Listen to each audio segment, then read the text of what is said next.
అందరికీ హాయ్ అండి. ఇవాళ నేను మోమోస్ ఎలా చేసుకోవాలో చూపించబోతున్నాను. సో ఈ వీడియోని మీరు చివరిదాకా చూసి నచ్చితే లైక్, షేర్ అండ్ సబ్స్క్రైబ్ చేసుకోండి. ముందుగా నేను ఇక్కడ బౌల్ తీసుకొని అందులో 1 కప్పు మైదా పిండిని వేసుకుంటున్నాను. ఇప్పుడు ఇందులో కొద్దిగా ఉప్పు వేసుకోండి. దీన్ని బాగా మిక్స్ చేసుకోండి. దీంట్లో కొద్దిగా వాటర్ యాడ్ చేసుకుంటూ పూరి పిండికి ఎలా కలుపుకుంటామో అలా కలుపుకోండి.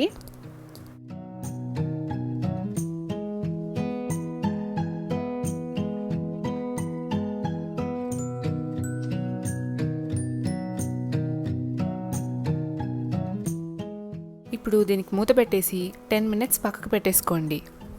అంతలోపల మనం మోమో స్టఫింగ్ రెడీ చేసుకుందాం. ముందుగా ఒక ప్యాన్ తీసుకొని అందులో ఒక 2 టేబుల్ స్పూన్ ఆయిల్ వేసుకుంటున్నాను.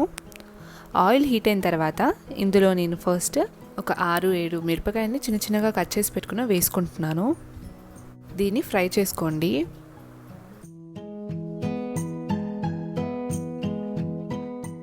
ఇది కొద్దిగా ఫ్రై అయిన తర్వాత ఇప్పుడు ఇందులో నేను ఒక టీ స్పూన్ అల్లం వెల్లిపాయ పేస్ట్ వేసుకుంటున్నాను.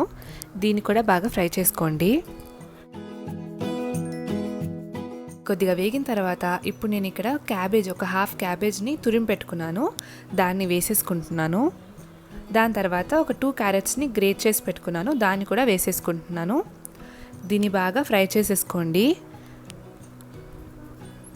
దీన్ని పచ్చివాసన పోయేంత వరకు కుక్ చేసుకుంటే సరిపోతుంది. మరీ ఎక్కువ కుక్ చేయకూడదు. 2 to 3 మినిట్స్ లో ఫ్లేమ్లో కుక్ చేసుకున్న తర్వాత ఇప్పుడు నేను ఇక్కడ ఒక 100 గ్రామ్స్ పన్నీర్ని గ్రేట్ చేసి పెట్టుకుంటున్నాను. దాన్ని కూడా వేసేసుకుంటున్నాను.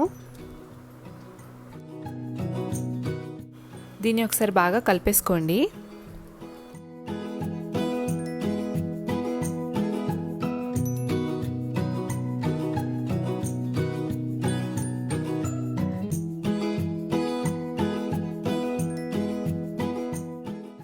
బాగా కలిపిన తర్వాత ఇప్పుడు నేను ఒక 3-4 టీ స్పూన్ సాల్ట్ వేసుకుంటున్నాను. అండ్ ఒక half teaspoon pepper powder వేసుకోండి. దీన్ని బాగా మిక్స్ చేసేసుకోండి.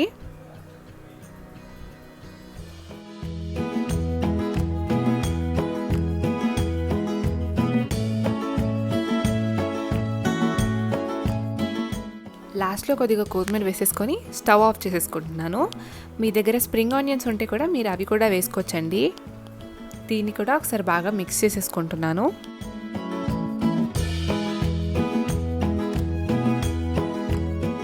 అంతే అండి, మన మోమో స్టఫింగ్ రెడీ అయిపోయింది.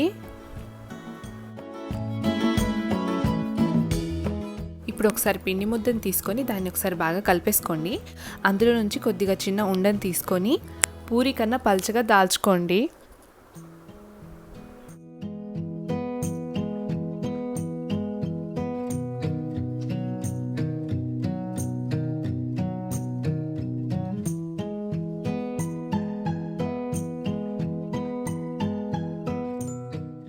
మన పూరి అనేది ట్రాన్స్పరెంట్గా ఇంకా ఇలా ఉండాలన్నమాట. దీన్ని ఏదైనా కట్టర్ లేదా ఇలా గిన్నెలతో ఇలా కట్ చేసేసుకోండి ఈ వీడియోలో చూపించిన విధంగా.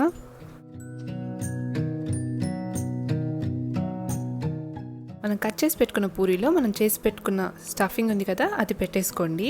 అండ్ ఈ వీడియోలో చూసిన విధంగా జాగ్రత్తగా ఫోల్డింగ్ చేసుకోండి.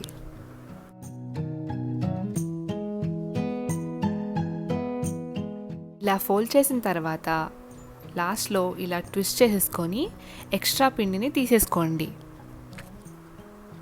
చూడండి, ఇలా ఉండాలన్నమాట. ఇలాగే నేను అన్నిటినీ చేసుకుంటున్నాను. జాగ్రత్తగా చూస్తూ చేయండి.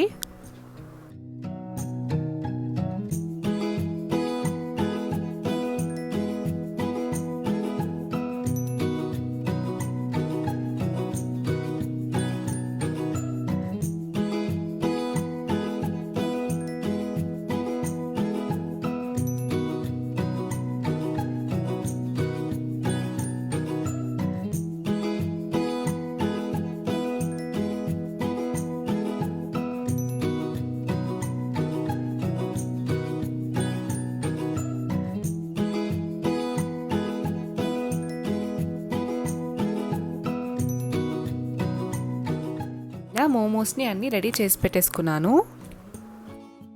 ఇప్పుడు నేను ఇడ్లీ పాత్రలో ఒక ప్లేట్ తీసుకొని దానికి కొద్దిగా ఆయిల్ రాసుకొని ఈ మోమోస్ని అందులో పెట్టేసుకుంటున్నాను. దీన్ని ఇడ్లీ కుక్కర్లో కొద్దిగా నీళ్ళు పోసేసి ఇడ్లీని ఎలా కుక్ చేసుకుంటారో అలా హై ఫ్లేమ్లో మూత పెట్టేసి ఒక 15 మినిట్స్ కుక్ చేసుకోండి.